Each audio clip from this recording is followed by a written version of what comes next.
Last class में हम styles of management के बारे में पढ़ रहे थे, ठीक है। और मैंने तुम्हें एक टास्क दिया था कि तुमको सब कुछ पढ़ के आना है। और क्यों बोला था पढ़ के आने के लिए? टेस्ट के लिए, ठीक है। एक क्विक रिवीजन करेंगे, ठीक है। और क्विक रिवीजन करें तो मेरा टेस्ट होगा।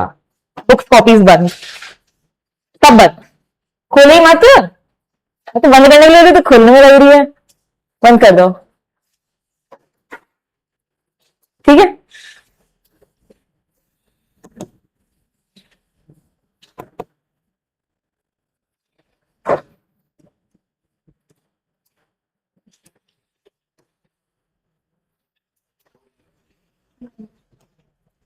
क्वेश्चन तुम्हारे सामने है।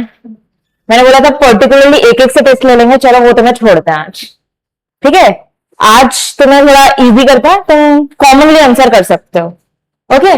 But next time well prepared होने चाहिए कि मैं अगर टेस्ट लूं, टेस्ट के लिए बोलूं तो तुम्हें पता होना चाहिए कि क्या करना है, okay. First question, norms. The word management is derived from the Greek word norm. Second, management is in its fundamental sense may be defined as the art of getting things done through people. The definition management is the art of getting things done through people was given by मेरी Parker folate ने बोली थी सबसे basic definition कि management art है और जहां पे हम काम करवाते हैं लोगों से। वो किसने बोला? मेरी पार्कर फॉलेट ने। साइंटिफिक मैनेजमेंट किसके ऊपर फोकस करता है? Efficiency and cost reduction. किसने बताया था ये? नेक्स्ट क्वेश्चन यही है कि the concept of scientific management was developed by Peter ने बोला था, कुछ भी नहीं F.W. टेलर ने बोला था, ठीक है। याद तो किया बट ढंग से याद नहीं किया, है ना। मस्ती मजाक नहीं रह गई, क्यों भाई?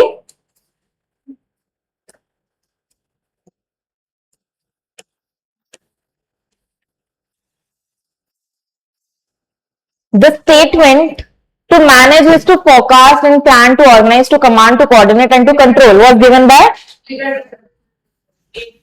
पीटर ड्रकर ने बोला था, पक्का? No idea, why no idea? Previous lectures देखे नहीं थे क्या? पहले वाले लेक्चर्स देखे नहीं थे क्या? अच्छा, ओके।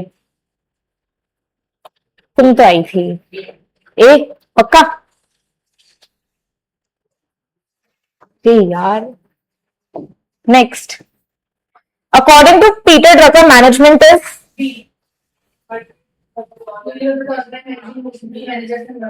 यार तुम कंफ्यूज नहीं हो रहे हो? तुम हेनरी फ्योल वाले में भी यही बोल रहे थे, ऊपर हेनरी फ्योल का था, तब तुम पीटर ड्रकर बता रहे थे मुझे। यहां पे किसने बोला था? एक बार कॉपी निकालो, खोलो बुक या कॉपी जो भी है उसमें वो टेबल निकालो, जल्दी से देखो। मेरे हिसाब से तुम कुछ गड़बड़ कर रहे हो,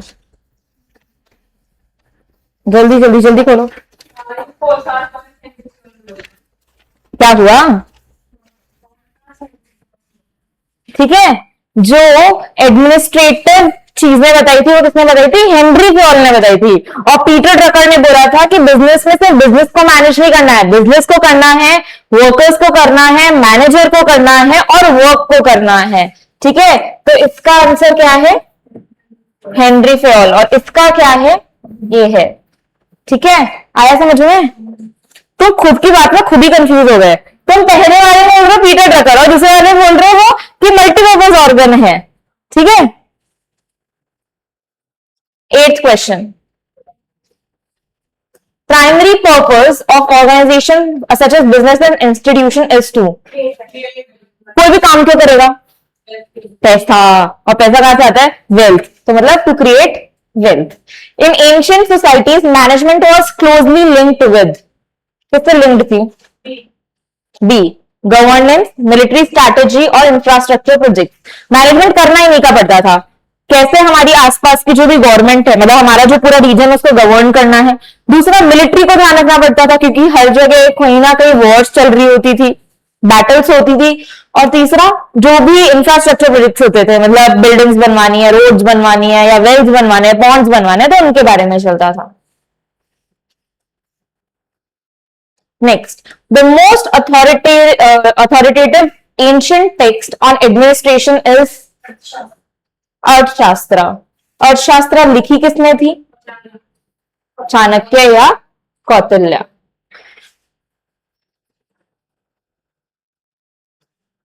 In the administrative system described in अर्थशास्त्र, superintendents responsible for various departments were called। ये अपन ने नहीं पढ़ा है, ठीक है, और ये तुमको नहीं आता है क्योंकि तुमने बुक तो रीड की नहीं, फिर बाद में जाने के बाद हम तो नोट्स के ऊपर ही आ गए सीधे, है ना। चलो सुनो, ये इंपॉर्टेंट है, लिख लेना एक जगह, लिखो जहां पे अपन ने इस टॉपिक को लिखा है ना, वही लिख लेना इसको। और ये क्या होता है? अध्यक्ष। पहले के टाइम पे जो भी मिनिस्टर्स और होते थे उनको अध्यक्ष कहते थे, आज भी अध्यक्ष ही कहते हैं, ठीक है। प्रेसिडेंट्स जो होते हैं, तो वही वर्ड आया कि उसको अध्यक्ष कहते हैं।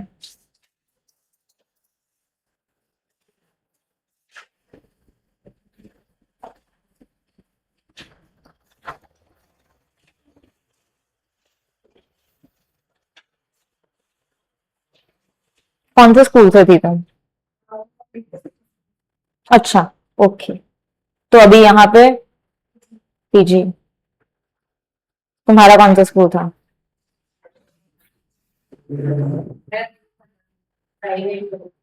प्राइवेट कर रही थी? अच्छा, कौन से स्कूल से थी?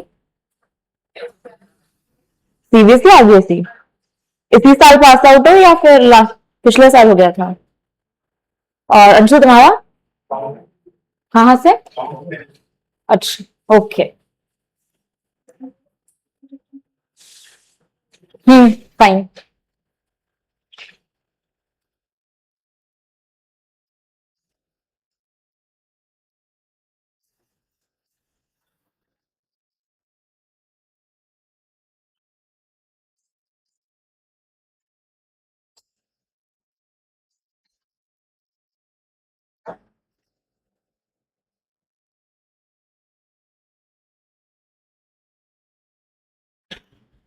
हो गया?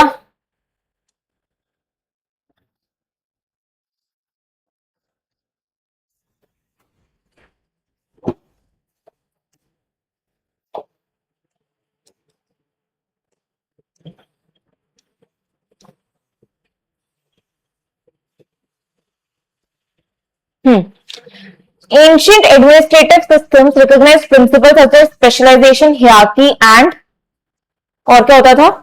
स्पेशलाइजेशन होती थी, हियरार्की होती थी, और एक क्या चीज होती थी? अकाउंटेबिलिटी। यहाँ पे एंशिएंट एडमिनिस्ट्रेशन की बात की जा रही है, वहां प्रॉफिट मैक्सिमाइजेशन कहीं नहीं था। वहां ये था कि कौन किसको आंसरेबल है उसका रहेगा। मतलब पहली चीज, अगर कोई किसके लिए स्पेशलाइज्ड पर्सन है, ठीक है। दूसरा, क्या हियरार्की चल रही है, कौन राजा किसका बेटा है, और क्या मतलब कौन राजा बनेगा नहीं बनेगा, वो सब कुछ। और लास्ट होता था अकाउंटेबिलिटी, कौन किसको आंसरेबल है। एट लास्ट तो सब किसको आंसरेबल होते थे? किंग को होते थे। बट फिर भी मिलिट्री हेड है तो आर्मी किसको आंसरेबल होगी? मिलिट्री हेड को आंसरेबल होगी। तो इस तरीके से चीजें होगी। Next, during the pre industrial era, pre industrial era की बात हो रही है, management practices were mainly observed in, कर दी ना गड़बड़, we are talking about pre industrial era, not industrial era. चलो थोड़ा सा पीछे आते हैं।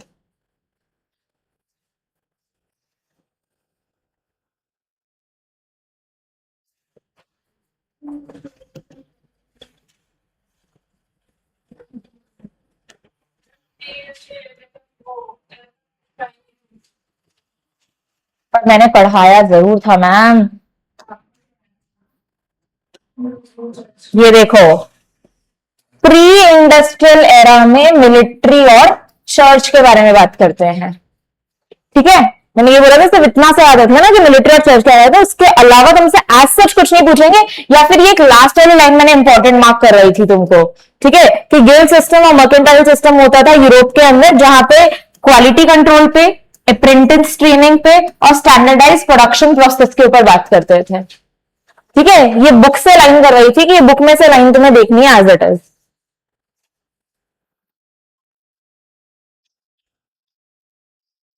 ठीक है,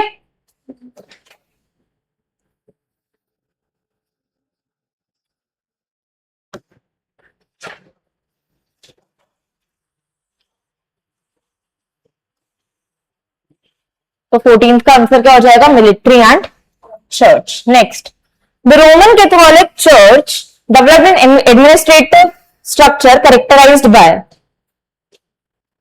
बताओ क्या होगा? हर जगह हियरार्की चल रही थी, हर जगह स्पेशलाइजेशन चल रहा था, तो हियरार्की एंड फंक्शनल स्पेशलाइजेशन। ये इसलिए नहीं लिखा है क्योंकि अपन ने एंशिएंट में लिखा है सारी चीजें, और वही सेम प्री इंडस्ट्रियल में चल रही थी, क्योंकि इंडस्ट्रीज डेवलप नहीं थी तब तक, वही एग्रीकल्चर और वही किंग्स और वाली चीजें चल रही थी इसलिए। The span of control, unity of command and chain of command were perfected mainly by, अभी बताया कौन से सिस्टम थे?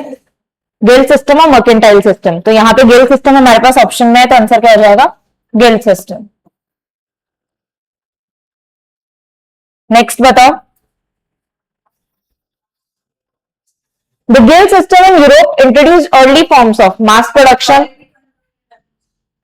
ठीक है, quality control and apprenticeship training. आज भी होती है अप्रेंटिसशिप ट्रेनिंग, ठीक है, बैंक्स है या जो नॉर्मल गवर्नमेंट एरियाज होते हैं वहां आज भी होती है, जहां पे मतलब जो अपन इंटर्नशिप कहते हैं ना, उसी का दूसरा नाम होता है अप्रेंटिसशिप।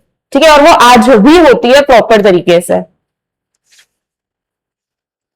ओके, अब तुमको सारे क्वेश्चन आते हैं। The industrial revolution resulted in a shift from agriculture to, एक सेकेंड, एग्रीकल्चर से ना manual production to machine based factory production. Services तो अभी तक आई नहीं थी ना, अभी तो मशीन आई है सिर्फ और सिर्फ। तो मैनुअल वर्क होता था पहले सारा, ठीक है, हैंडीक्राफ्ट है, एग्रीकल्चर है, माइनिंग है, वो सारी हैंड वर्क होता था, और उसके बाद में क्या हुआ? मशीन बेस्ड आ गई, सर्विसेज नहीं है वहां पे। ये सर्विस के वजह से ऑप्शन गलत हो गया। ठीक है, ऑप्शंस को ध्यान से पढ़ना, यही गड़बड़ होती है। देखो पता है एमसीक्यू पेपर सबसे इजी होता है, बट वहां ना ऑप्शंस में गड़बड़ जरूर आती है। तुम वर्ड्स के ऊपर ध्यान नहीं दोगे, वही निकलोगे, वही कहीं ना कहीं तुम्हारे मार्क्स वो कट ऑफ होने लग जाएंगे। तो यहाँ पे ये बहुत ध्यान देने की जरूरत है कि एक एक वर्ड को ध्यान से पढ़ो ऑप्शन के। क्वेश्चन फिर भी गड़बड़ हो सकता है, आंसर में तुम एक बार ऑप्शन ध्यान से पढ़ लेना कि क्या लिखा हुआ है। चलो, the first industrial revolution was mainly characterised by mechanisation and steam power. Third industrial revolution is also known as the, option देख लो पहले, steam revolution, digital revolution,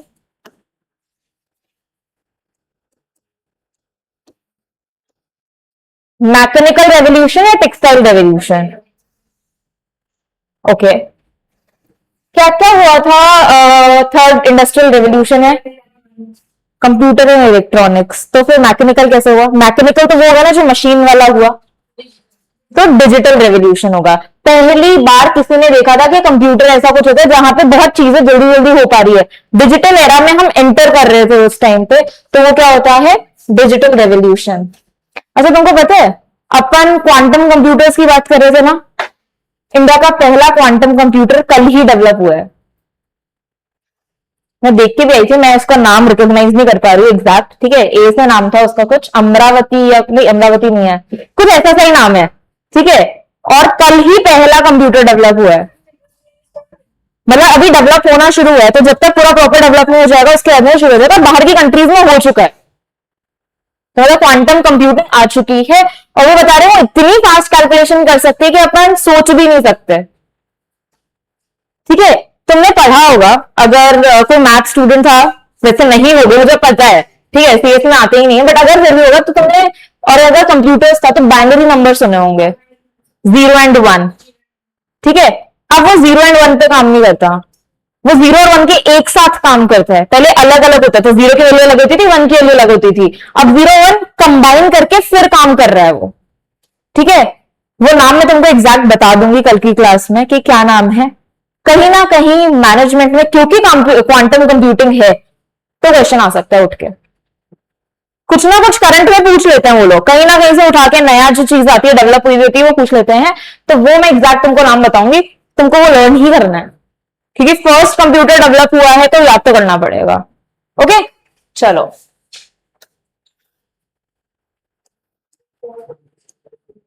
the fourth industrial revolution, industry 4.0 is characterized by, क्या क्या हुआ? Steam engine हुआ? नहीं हुआ। Steel production? नहीं। Physical, digital and biological technologies, ठीक है, तो fusion of physical, digital and biological technologies. क्या होता है, मजा नहीं आ रही क्या? नहीं आ रही है? लग रहा है? पढ़ के क्यों नहीं आई?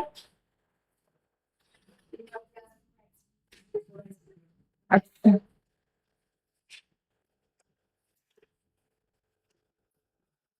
the emerging fifth industrial revolution is likely to be characterized by advancements in, अभी बताया था, management is described as a goal oriented process because it, अब फंक्शंस पे आ गए हम, क्यों होता है goal oriented? Right, works towards achieving predetermined objectives. Which of the following best explains the universal application of management? पहले option पढ़ लो ध्यान से।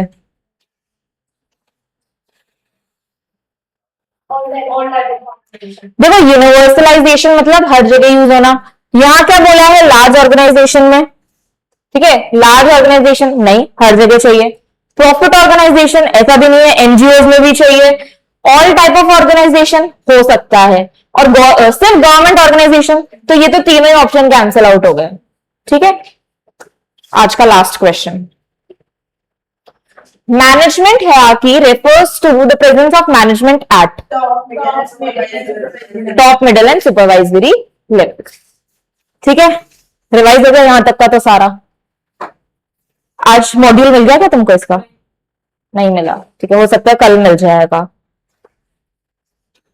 अगर पॉसिबल हुआ तो हो सकता है कि ये मैं तुम्हें अपलोड करवा दूंगी आज उसके ऊपर, ठीक है, ऐप पे, है ना, अपलोड हो जाएगा। तो 25 तक क्वेश्चंस मैंने करवा दिए, 50 तक तुम करके लाओगे, नेक्स्ट 25 क्वेश्चन, और जो डाउट होंगे वो क्लास में पूछ लेना, ठीक है, फिर उसके आगे क्वेश्चन करेंगे। 50 तक इतना ही है जितना अपन ने कल तक पढ़ा था, आज जो पढ़ाएंगे वो कहीं पे भी नहीं है उसके अंदर, ठीक है, कल तक का ही है, कल का भी पूरा नहीं है, कुछ कुछ पोर्शन ही है उसके अंदर, वो तुम करके लेके आओगे, ठीक है। चलो,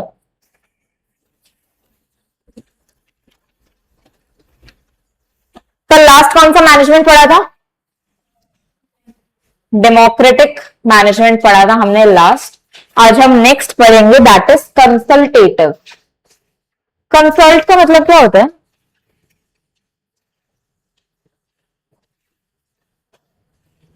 अच्छा हाँ, इसमें ना मुझे तुम्हें एक चीज बोलनी थी, सुनो। अपन ने जो बात की थी कल डेमोक्रेटिक में, तो मैंने तुमको एक चीज बोली थी कि मैं तुम सबसे पूछूंगी और फिर डिसीजन लूंगी। ऐसा नहीं होता डेमोक्रेटिक में, डेमोक्रेटिक में होता है सबसे वोट्स ले लिए और फिर जिसके ज्यादा वोट हुए हम उस वाली बात को मानेंगे ही मानेंगे, ठीक है, ये चीज होती है। थोड़ा सा वो वर्ड्स का इधर उधर हो गया तो उसकी वजह से मतलब चेंज हो गया, मैंने बाद में जब ध्यान से देखा कि यार मैं तो गड़बड़ बोल रही हूँ, वहां पे सब कुछ करके फिर वोटिंग होती है, वो डेमोक्रेटिक होता है। ठीक है, अब नेक्स्ट है कंसल्टेटिव। देखो, यहां कंसल्टेटिव में क्या होगा, कंसल्ट करना, कंसल्ट करना मतलब किसी से पूछना, ठीक है, कि क्या चीज है, क्या नहीं है, क्या करना चाहिए, क्या नहीं करना चाहिए, वो कंसल्टेटिव मैनेजमेंट होता है। सो अगर मैं तुम सबसे कंसल्ट करके और फिर कोई डिसीजन डिसीजन लेती हूँ तो वो कंसल्टेटिव मैनेजमेंट होता है, जो हम कल कर रहे थे आइसक्रीम बनाने के लिए, कि मुझे तुम सबसे कंसल्ट किया मैंने और फिर डिसीजन लिया, वो कंसल्टेटिव था। ठीक है, जो कल समझा दिया था मैंने तुमको वो कंसल्टेटिव ही था। ओके, तो वो डेमोक्रेटिक और कंसल्टेटिव में से इतना सा फर्क है, तुम सबसे वोट करके करवाया डेमोक्रेटिक हो गया, तुम सबसे कंसल्टेशन लिया तो वो कंसल्टेटिव मैनेजमेंट हो गया। ठीक है, चलो इसको लिखने का काम है, इसको तो लिख लेते हैं क्योंकि समझ में तुमको आया हुआ है ये।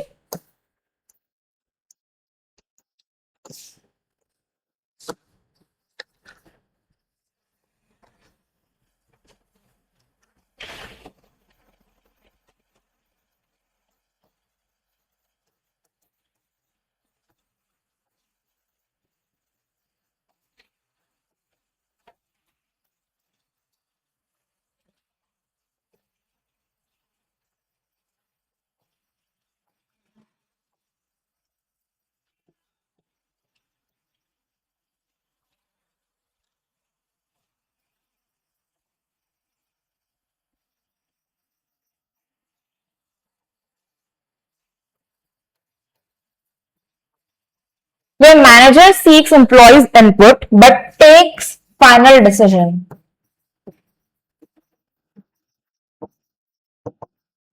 Takes final decision. ठीक है, मैनेजर पूछेगा सबसे बट डिसीजन खुद के भी हाथ पे लेगा. Teachers final authority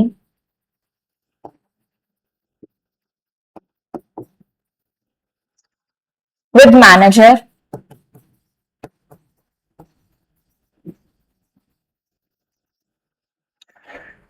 active consultation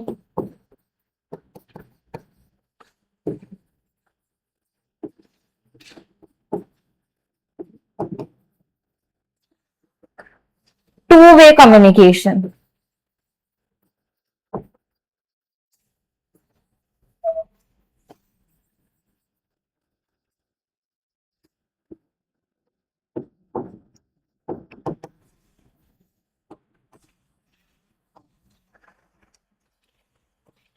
Merits better decision. Obviously बात है, जब आप सबसे पूछ के डिसीजन लोगे तो बेटर डिसीजन आएगा.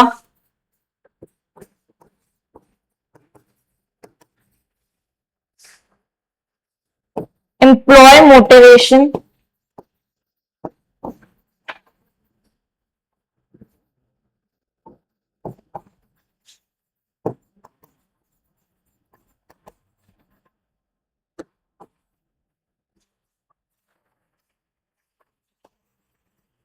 balanced approach.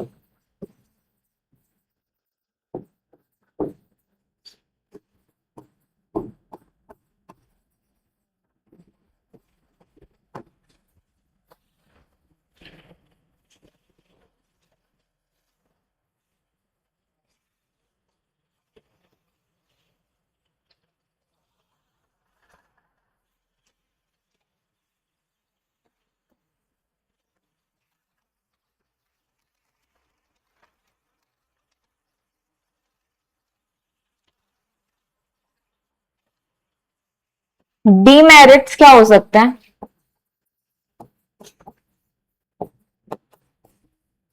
क्या होगा डीमेरिट, एक बार सोच के देखो. ओके, टाइम कंज्यूमिंग होगा, फाइन. और क्या होगा? अगर मैं तुम्हारी बात नहीं मानू तो क्या होगा? तुमको कैसा फील होगा?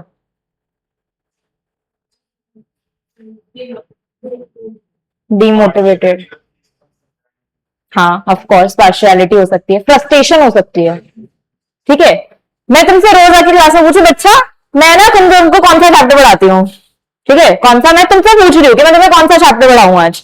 तुम मुझे रोज अलग अलग जवाब दे रहे हो, ठीक है, बट फिर भी मैं मेरे मन की करे जा रही हूँ. तुमको कभी ऐसा नहीं फील होगा कि यार मैम सुनती तो है नहीं, बोलने का क्या मतलब है? ठीक है, तुम मुझे रोज आके एक ही बात कहो कि मैम आज है ना आप ये करवा देना, आप आज हमारे डाउट सॉल्व करवा दो, या चलो ठीक है ये बोलते हैं कि तुम मुझे आके बोलते मैम हमारे डाउट सॉल्व कर देना. मैं रोज बोलती कल करवा दूंगी, कल करवा दूंगी, एक दिन तुमको क्या हो जाएगा, फ्रस्ट्रेशन हो जाएगा, बहुत भयंकर वाला होगा कि सुनती तो है नहीं, करने का क्या मतलब है, बोलने का क्या मतलब है, फिर हम भी इनकी नहीं सुनेंगे. तो अगर मैनेजर उनकी नहीं सुनेगा तो फ्रस्ट्रेशन निकलेगा. ठीक है, टाइम कंज्यूमिंग है, पार्शियलिटी हो सकती है, फ्रस्ट्रेशन हो सकता है, और क्या हो सकता है? एट लास्ट चलनी किसकी है? Everything depends on manager. अगर मैनेजर का मूड खराब है तो सही डिसीजन देते हुए भी क्या हो सकता है, गलत डिसीजन निकल सकता है. ठीक है, लिखो. First thing, time consuming.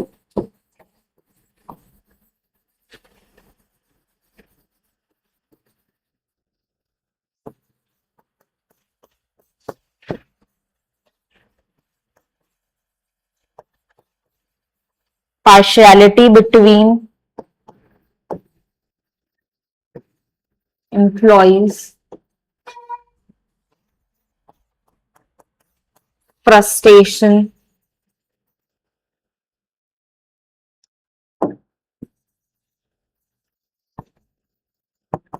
Frustration due to ignorance.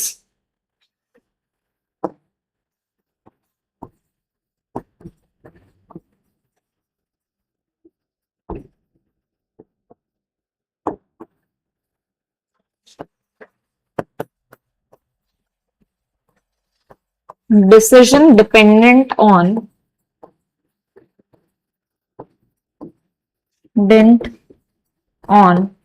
managers.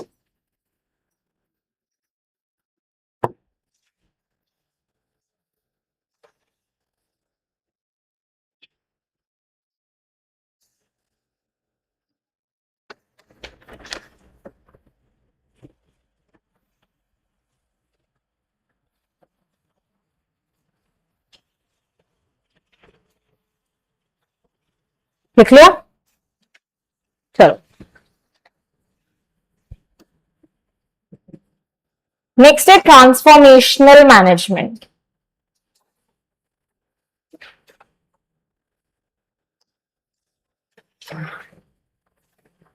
अगर मैं तुम्हें ऐसा बोलूं कि बेटा देखो तुमको पढ़ना तो है पर सिर्फ खुद के लिए नहीं पढ़ना, और ऑब्वियसली बात है कोई खुद के लिए नहीं पढ़ता सिर्फ और सिर्फ, तुम पढ़ रहे हो सिर्फ खुद के लिए या तुम अपनी फैमिली के लिए पढ़ रहे हो, फैमिली के लिए पढ़ रहे हो ना, you want to be a helping hand to them, कि हम भी अर्न करें और हम भी उनको हेल्प करें। क्या निकाल रही है? ठीक है, कि हम भी उनको हेल्प करें, ऐसा ही चाहते हो ना, इसलिए तुम पढ़ रहे हो। अब जैसे ही मैंने तुमको आके बोला यार बच्चा नहीं तुमको ऐसे पढ़ना पड़ेगा क्योंकि तुमको तुम्हारे घर वालों की मदद करनी, तुम्हारे अंदर एक अलग से मोटिवेशन निकलेगा, निकलेगा या नहीं निकलेगा?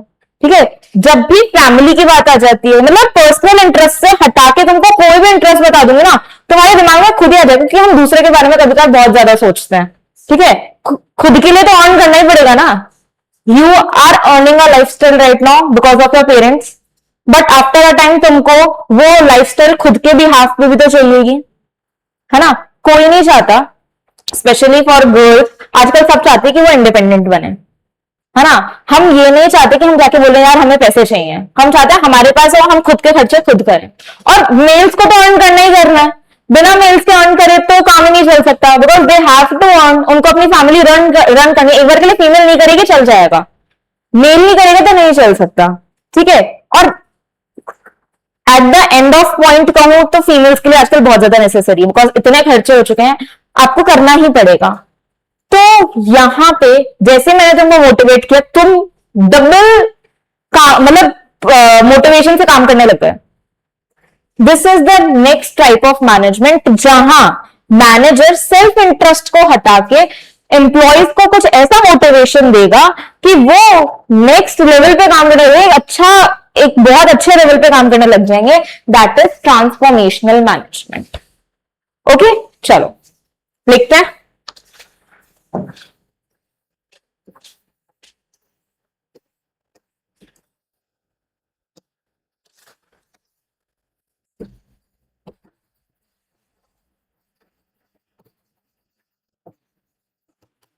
Transformational management.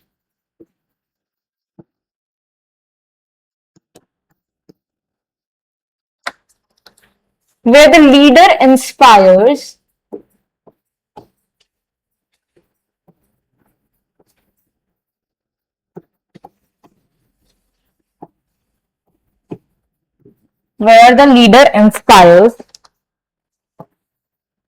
and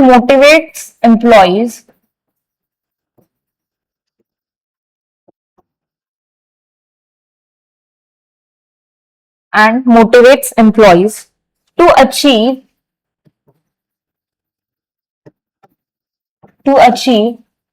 higher goals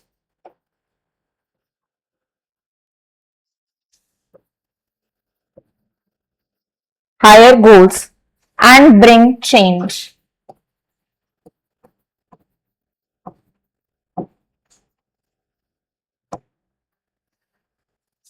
Teachers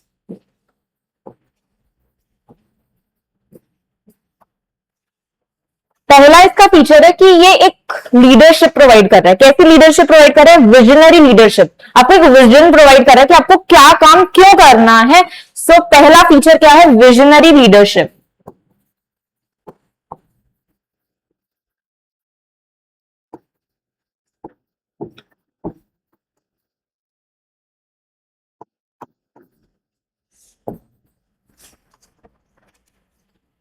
second, influence करेगा वो मैनेजर, तो इन्फ्लुएंस हो गया सेकेंड फीचर।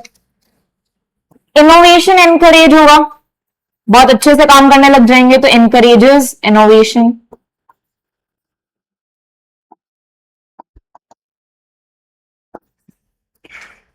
इंडिविजुअल अटेंशन, हर किसी को समझाएगा ना किसको क्या करना है, क्यों करना है, तो इंडिविजुअल अटेंशन मिलेगा. ऑन कर दूं?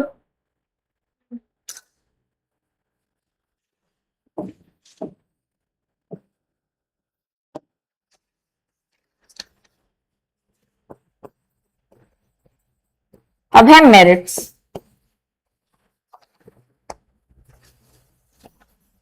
High motivation,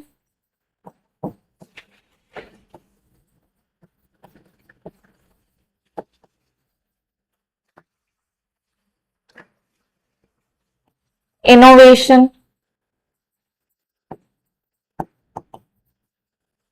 growth and development.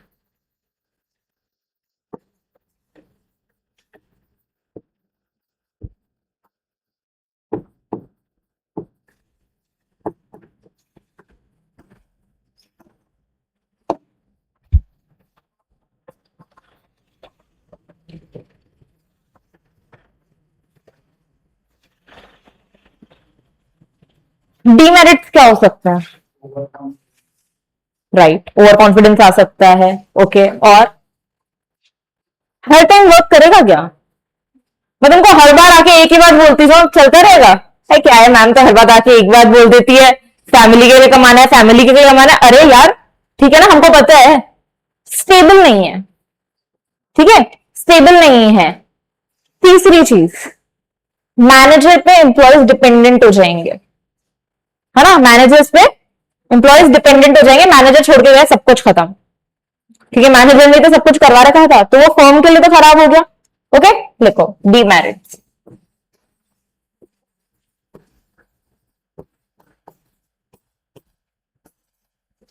Over confidence,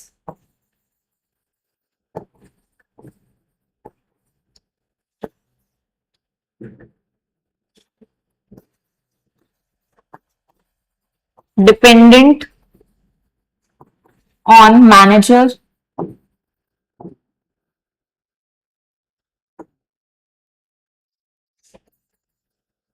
and the last one, not suitable for stable environment.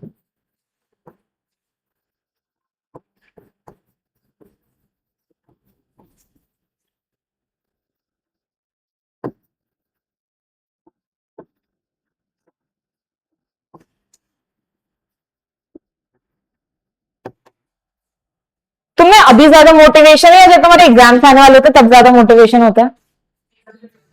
ठीक है, तो क्योंकि स्टेबल नहीं है ना तुम्हारा एनवायरमेंट, कभी एग्जाम आते हो तो तुम बहुत ज्यादा ऐसे प्रेशराइज हो जाते हो. अभी बहुत नॉर्मल चल रहा है, हाँ ठीक है, पढ़ना है बस, थोड़ा बहुत करना है रोज रोज का, तो उससे इजी चीजें चलेगी. तो इसलिए भी हो सकता है दूसरा कंडीशन जो अपने बोला ना स्टेबल एनवायरमेंट वाली चीज, वो ये भी हो सकती है कि जब बहुत ज्यादा प्रेशर आएगा तब तुम ज्यादा मोटिवेटेड फील होना प्रेफर करोगे as compare to this time. ठीक है, तो वो स्टेबल एनवायरमेंट इसलिए भी है.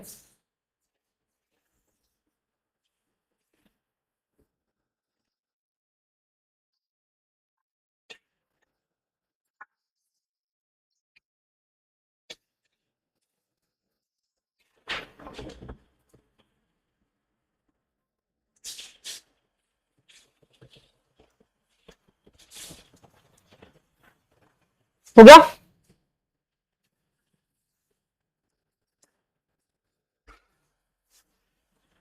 अभी तक तो क्या कर रहे थे, तुमको तुम्हारे सेल्फ इंटरेस्ट को हटा के कुछ अच्छा सा विजन बता रहे थे. अब मैंने आके बोला कि तुम अभी तक तो ऐसे ही पढ़ रहे थे, ठीक है कि हाँ ठीक है पढ़ना है, but now you are clear. Twelfth तक तुमने ऐसे पढ़ाई की है, बस ट्वेल्थ क्लियर करनी है. अभी तुम क्लियर हो, तुम्हारा विजन क्लियर है कि हमको क्या करना है, हमको सीएस कंप्लीट करना है. ठीक है, तो दिस इज विजनरी मैनेजमेंट, जहां हमारा विजन क्लियर है, फ्यूचर विजन क्लियर है, मुझे क्या करना है. तुम ट्वेल्थ तक क्लियर नहीं थे, हमने कॉमर्स ली, अब पता नहीं आगे क्या करना है, बस कुछ तो करना है. ठीक है, कुछ तो कर ही लेंगे, कोई ना कोई प्रोफेशनल कोर्स कर लेंगे, प्रोफेशनल कोर्स नहीं करेंगे तो बीकॉम कर लेंगे, बीबीए कर लेंगे, एमबीए कर लेंगे, कुछ तो कर ही लेंगे. यही था, ये एकदम शुरू से क्लियर था मेरे को तो सीएस में ही जाना है. नहीं था ना? था क्या? था कि सीएस ही करना है? ओके, बहुत बढ़िया। अगर इतना क्लैरिटी दिमाग में आ जाए ना तो बहुत अच्छी चीज है। सच में बहुत कम ऐसे स्टूडेंट्स होते हैं जो इतने क्लैरिटी के साथ आते हैं कि मुझे तो यही करना है। बहुत कम स्टूडेंट्स होते हैं। हर कोई इतनी जल्दी क्लैरिटी नहीं लेके आ सकता दिमाग में। ठीक है, तो ये क्या हो गई, विजनरी मैनेजमेंट वाली हो गई। और तुम क्या हो गए, ट्रांसफॉर्मेशनल मैनेजमेंट वाले लोग हो गए। ठीक है, जहां क्लैरिटी नहीं थी। ओके, सो विजनरी में क्या होता है, हमारा विजन क्लियर होता है कि हमको क्या करना है और क्या नहीं करना है।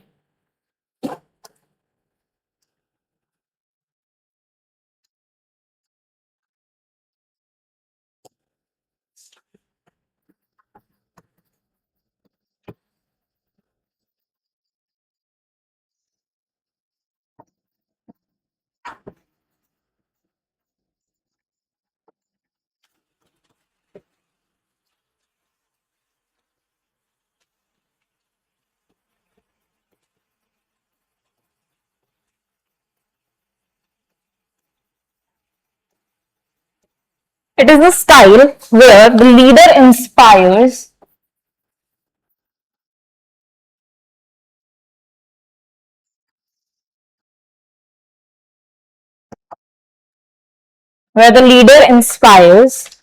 people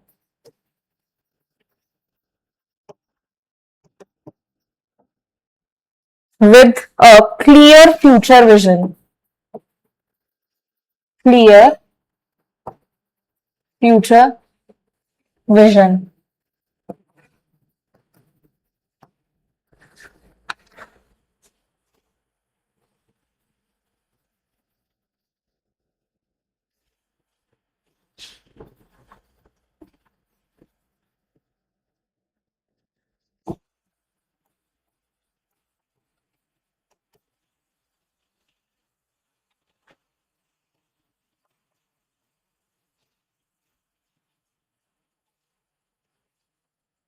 ये आवाज क्यों करने लग गया, या ये रोज ही करता है।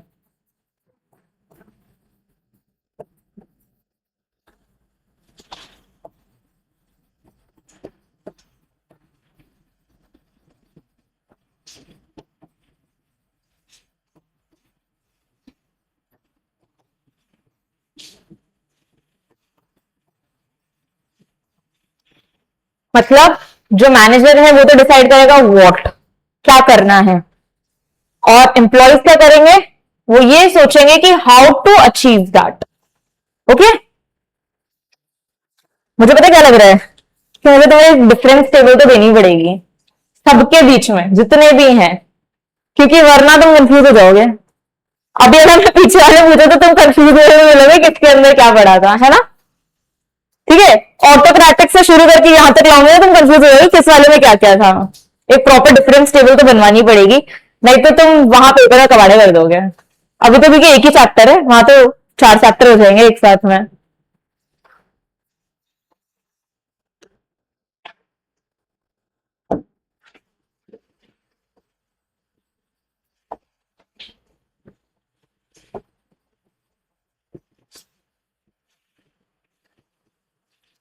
Teachers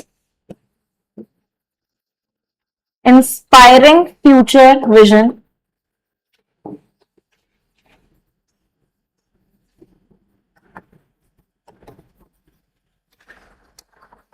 employ autonomy,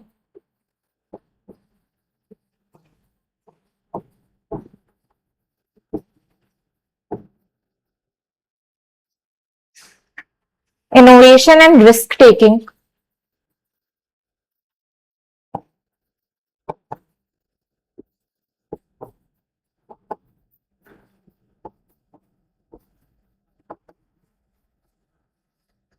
focus on long term goals.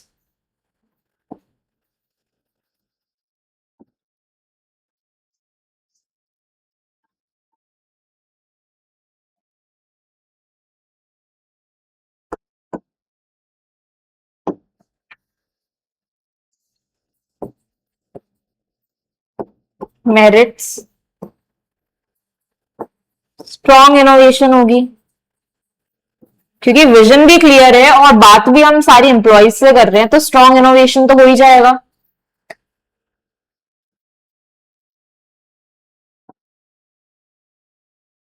encourages innovation,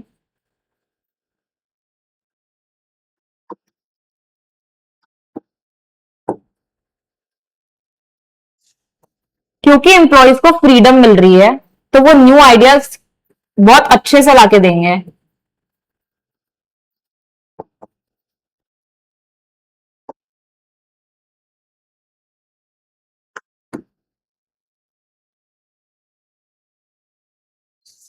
best for growing companies. Growing या डेवलपिंग लिख लेते हैं, developing companies.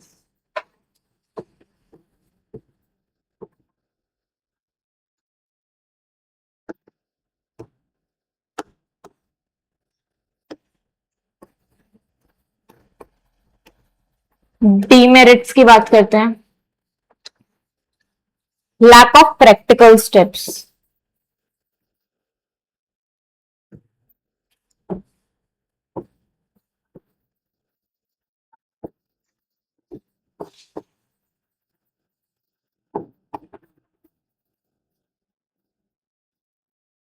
Lack of practical steps मतलब देखो यार, सिर्फ विजन होने से काम हो जाता है क्या? या तुम्हें सच में चाहिए कि यार क्या करना है क्या नहीं करना है, बस मैंने तुम्हारे सामने ला के तुमको सीएस करना है, अब तुमको ये नहीं पता कैसे करना है, क्या पढ़ना है, कहाँ पढ़ना है, कुछ नहीं पता तो हो जाएगा? ऐसे क्लियर हो जाएगा? तो विजन अकेला काफी नहीं होता, बहुत सारी चीजें चाहिए होती है. तो लैक ऑफ प्रैक्टिकल स्टेप्स मतलब विजन इज नॉट क्लियर.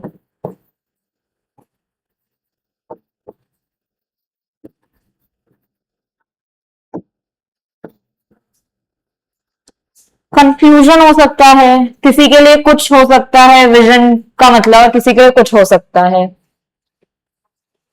ठीक है, तो कंफ्यूजन भी हो सकता है यहाँ पे.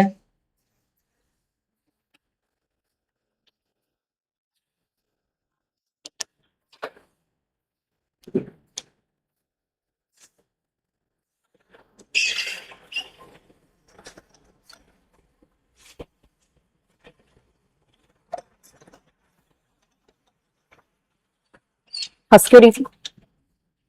जोक मारा था इसने?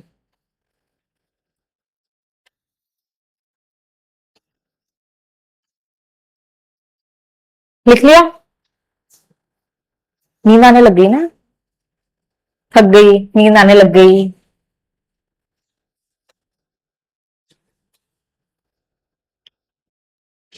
लिख लिया बेटे ना?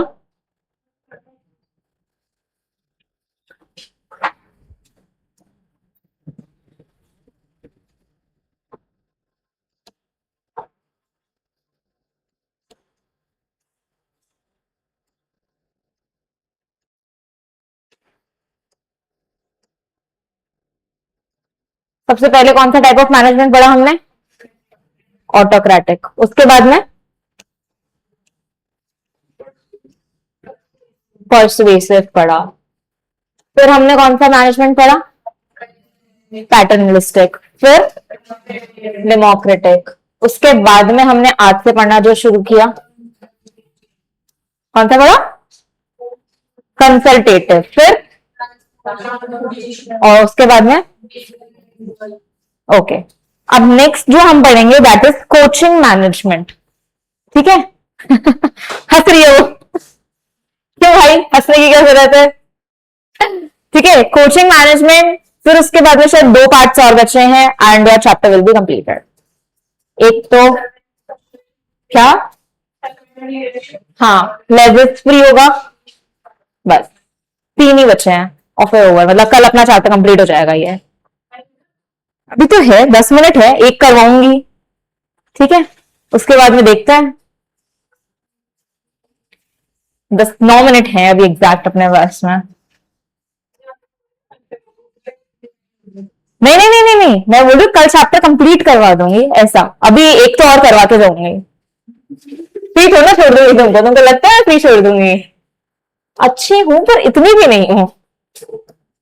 हाँ, और अगर तुम मुझे बुरी कहो तो मुझे बुरा नहीं लगेगा, क्या करना, कोई बात नहीं. मैं बुरी ही सही.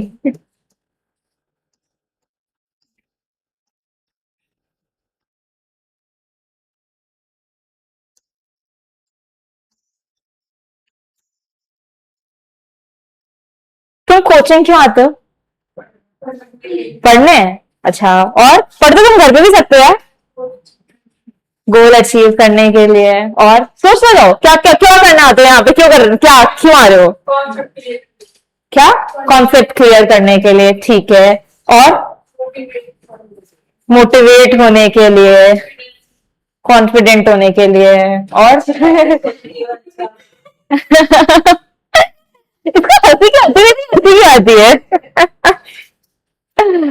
हाँ, और क्यों आते हैं अंशुल, क्यों आए हैं कोचिंग? सीएस बनने के लिए? सब सीएस बनने के लिए थोड़ी ना आते हैं। सब सीएस बनने के लिए थोड़ा आता है, कोई सीए बनने के लिए भी आता है। कोई हाँ, तुम सीएस बनने के लिए आए हो, तुम सीएस बनने के लिए आए हो, ठीक है। मैं सबके पॉइंट ऑफ व्यू से बात कर रही हूँ भाई, मैं सिर्फ एक के पॉइंट ऑफ व्यू से बात नहीं कर रही हूँ, मैं सिर्फ तुम्हारी क्लास के लिए बात नहीं कर रही हूँ। कोचिंग मैनेजमेंट, हर जगह कोचिंग मैनेजमेंट ही होता है। और क्या आता है? बनने? कितने बने? सारे दोस्त ही हैं? अच्छा, आउट ऑफ द क्लास भी बने या सिर्फ क्लास के अंदर ही है? हाँ, उसके तो हैं। उसके तो हैं, तुम्हारे मुझ में, तुम्हारे बने नहीं बने? अभी तो एक ही दिन हुआ है, सही बात है, बस बना लेंगे ऐसा। अच्छा, ठीक है। और क्या होते हो? यार दोस्त बनाना ना तुम्हारा गोल नहीं है यहाँ पे। कि तुम दोस्त बना रहे हो, तुम्हारा गोल है, ये से काम थोड़ी ना आएगा दोस्त बनाना। ठीक है, दोस्त कब आगे कब पीछे कुछ नहीं पता, दोस्त तो दोस्ती तक ही है। यहाँ पढ़ाई करने आए हो तुम, दोस्त तो कहीं और भी बन जाएंगे। देखो, अपनी स्किल्स को एनहांस करने आए हो और अपने पोटेंशियल को इंक्रीज करने आए हो तुम यहाँ पे, राइट? यही करने आए हो। आता तुमको भी था, तुमने पढ़ा है सब कुछ 11th 12th में, बट क्योंकि जिस लेवल का तुमको आगे जाना है, उस पोटेंशियल तक, उस लेवल तक पहुंचना है तुम्हें, तुम्हें ये चेक करना है कि तुम क्या उस लेवल पे हो या नहीं हो। ठीक है, और क्या चीजें तुम्हें ऐसी और करनी पड़ेगी, क्या चीजें और पढ़नी पड़ेगी ताकि तुम उसको क्रैक कर पाओ, इसलिए तुम यहां आए हो। यही है मेन मोटिव। कॉन्फिडेंस भी है, मोटिवेट होने के लिए भी आए हो, पढ़ने के लिए भी आए हो, प्रैक्टिस करने के लिए भी आए हो। इन शॉर्ट में अगर मैं ले आऊं तो स्किल्स एनहांस करने और खुद का पोटेंशियल इंक्रीज करने आए हो, राइट? चलो लिखते हैं, coaching management.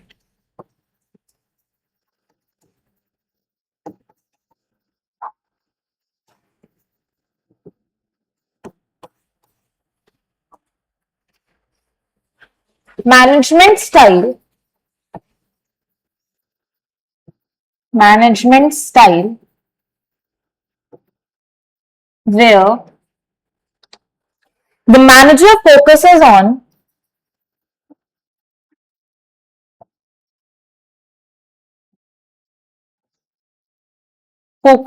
on developing employees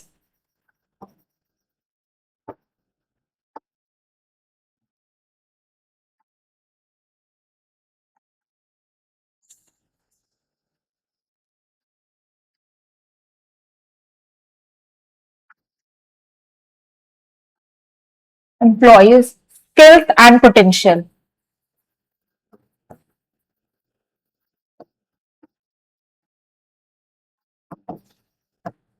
अच्छा, इसने तो एम्प्लॉयज बोल दिया या तो स्टूडेंट्स बोला ही नहीं। तुम क्या चिन्मय के एम्प्लॉयज हो? हाँ, तुम चिन्मय ट्यूटोरियल में एम्प्लॉयज हो या स्टूडेंट्स हो? तो फिर यहाँ पे क्या बात हो रही है, अब ध्यान से सुनना, ये भी मत कहना हमारी बात हो रही है, हमारी भी नहीं हो रही है। ठीक है, यहाँ बात हो रही है कि जो बड़ी फॉर्म्स होती हैं, वो लोग अपने जो एम्प्लॉयज होते हैं उनको पहले ऑन द साइट लाने से पहले ट्रेनिंग प्रोवाइड करते हैं। ठीक है, वो ट्रेनिंग करवाना इज कोचिंग मैनेजमेंट। हाँ, वही वही वही वाली चीज। ठीक है, वेस्टिब्यूल ट्रेनिंग पढ़ी थी तुमने, बहुत सारी चीजें पढ़ी थी, है ना? वो सब ये कोचिंग मैनेजमेंट का पार्ट है कि हम एम्प्लॉयज को किस तरीके, एम्प्लॉयज सब कुछ सीख के आते हैं। जैसे उस दिन अपन ने बात की थी कि जब तुम ट्रेनिंग करोगे तुमने सब कुछ सीखा हुआ है, बट तुम्हारा पोटेंशियल वहां जज होगा, तुम्हारी स्किल्स को एनहांस किया जाएगा। ये वो कोचिंग मैनेजमेंट की बात हो रही है, ये तुम्हारी वाली कोचिंग की बात नहीं हो रही है। ठीक है, वो तो एक एग्जाम्पल था तुम्हारा, तो ठीक है, ताकि तुम्हारे दिमाग में एग्जैक्ट सेट हो जाए कि क्या चीज होती है। चलो फटाफट से लिखते क्योंकि टाइम होने वाला है। फीचर्स,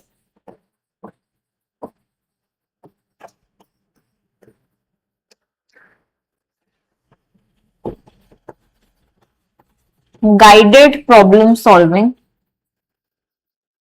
प्रॉपर प्रॉब्लम्स तुम्हारी सॉल्व करेंगे कि अगर किसी एम्प्लॉय को कोई मशीन चलाने में दिक्कत आ रही है या कुछ गड़बड़ हो रही है तो वो समझा देंगे। Focuses on long term capability, कोई ऐसा जॉब वाला जहां तुम सिर्फ 1 साल के लिए जा रहे हो, ठीक है, वो तुमको क्या 6 महीने की ट्रेनिंग प्रोवाइड करेगा? तुम कमा के कब दोगे उसको फिर? ठीक है, तुम्हें साल भर के लिए किसी के यहाँ जॉब करनी है तो वो क्या तुमको 6 महीने की ट्रेनिंग प्रोवाइड कर देगा? या जहां तुम्हारा विजन है कि मुझे नहीं बहुत लंबा काम करना है, वो तुम्हें 6 महीने की ट्रेनिंग प्रोवाइड करेगा? जहां लंबा काम करना है वहां 6 महीने की ट्रेनिंग देगा कि हाँ ये मेरे पास काफी टाइम के लिए मेरा एसेट है, तो मैं इससे अच्छा इसको अच्छा सिखाऊंगा तो मेरे ही काम आएगा। तो focus is on long term capability.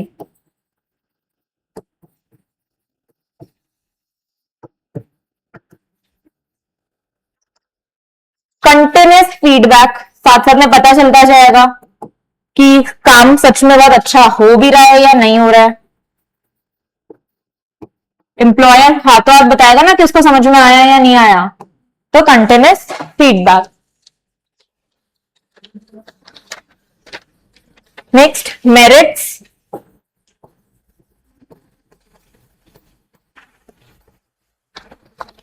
Skill development, बात इसी की हो रही है तो स्किल डेवलपमेंट तो होगी। Independent thinking, independent thinking. High retention, जब तुम इतनी अच्छी उसको ट्रेनिंग दे दोगे तो हो सकता है कि वो तुम्हारे यहां पे बहुत दिन काम कर ले, हाई रिटेंशन पावर आ जाती है। डीमेरिट्स, कोई भी ट्रेनिंग ना बिना स्टाइपेंड के नहीं होती। स्टाइपेंड पता है क्या होता है? You know about stipend? क्या?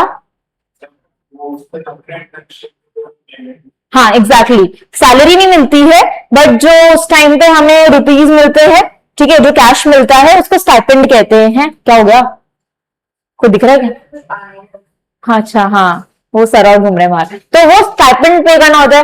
कितने टाइम के लिए करेगा? टाइम कंज्यूमिंग तो है ही ना, तो इसलिए डीमेरिट पहला, time consuming. And next, not for all employees, सबके लिए नहीं होती है, स्पेसिफिक वंस के लिए होती है। तुम्हारी वाली सबके लिए होती है बट हर उसमें एम्प्लॉइज के लिए नहीं होती है, नॉट फॉर ऑल एम्प्लॉइज। ठीक है, राइट इट डाउन। अभी क्लास ओवर करते हैं और अगर कल से मेरी क्लास ब्रेक के बाद होती है तो आई रिक्वेस्ट 12-12-2 तक आ जाया करना अंदर क्लास में, ठीक है, वरना फिर क्लास का टाइम अपना एक्सीड होता है।